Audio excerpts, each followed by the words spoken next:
compulsão alimentar. Será que eu tenho? Ou aqui no consultório eu vejo muitas mulheres que falam, eu tenho muita compulsão à tarde. E aí eu queria só lembrar vocês que comer uma barra de chocolate porque tá chateado, isso não é uma compulsão, tá? Comer um saco de amendoim porque tá cansado ou porque tá trabalhando com sono, isso também não é uma compulsão. Então, nesse vídeo aqui, eu quero te explicar exatamente o que é uma compulsão e como tratar essa compulsão e o que é uma impulsividade ou um comer mais ansioso. Então, se você não está inscrito no canal, não deixa de se inscrever, tem um sininho aqui. Aproveita logo para deixar o seu joinha no vídeo, assim o YouTube acaba entregando para um número maior de pessoas que pode ter essa questão, essa dúvida se tem ou não a compulsão.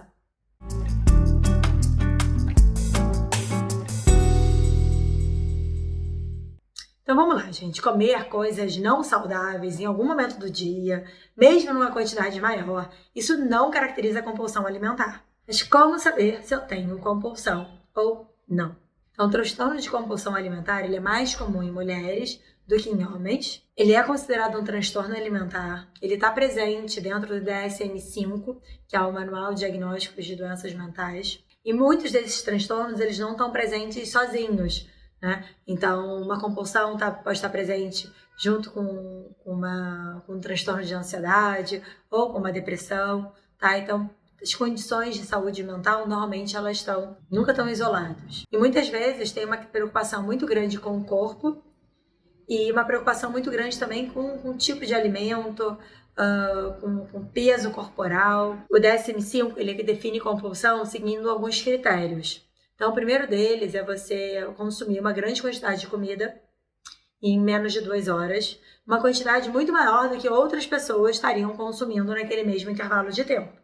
Então, esse é um dos critérios. O segundo critério importante é um sentimento de falta de controle sobre aquele comer, sobre aquele ato de comer.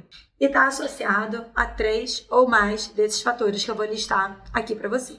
O primeiro deles, comer muito e mais rapidamente do que de costume. Segundo é comer até se sentir desconfortavelmente cheio. O terceiro é comer grande quantidade de comida mesmo estando sem fome. O quarto é comer sozinho, devido a um pouco de vergonha. E o quinto é sentir culpa, repulsa por ter comido essa quantidade de comida.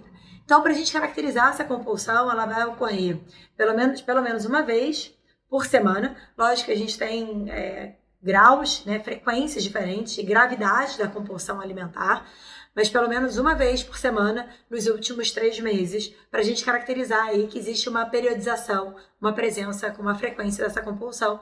Essa compulsão ela pode, num número pequeno de 1, 2 ou 3 vezes, mas pode acontecer 17 vezes na semana. Então é muito comum que essas pessoas elas serem mais impulsivas e tenham dificuldade nesse controle. Um controle mais emocional, no controle em geral. Alguns pacientes têm problemas com a imagem corporal, pode ter ou não, possui baixa autoestima e uma alta prevalência de depressão, de ansiedade e outros transtornos mentais. Então, como que funciona o tratamento? Primeiro ponto, a gente vai buscar a saúde, tá? Mais do que perda de peso. A gente sabe que a presença da compulsão alimentar, muitas vezes, ela tá presente no paciente que tem obesidade. E é difícil, alguns profissionais não fazem um adequado diagnóstico ou não identificam a presença da compulsão, ou porque o paciente não fala, ou porque tem vergonha, né, e induzem uma dieta restritiva, e a gente sabe que dietas restritivas podem gerar mais compulsão. Então, o primeiro ponto importante é identificar, ter esse diagnóstico, né, encaminhar junto com o psiquiatra para poder acompanhar de maneira próxima o psiquiatra, o endocrinologista ou psicólogo. Então a gente tem uma equipe mínima de acompanhamento e o primeiro objetivo é cessar os episódios de compulsão. O objetivo não é promover perda de peso, não no primeiro momento. E aí, dentro desse processo interdisciplinar, você vai buscar sim a autoestima, vai buscar uma organização alimentar, porque tem um comer muito desordenado.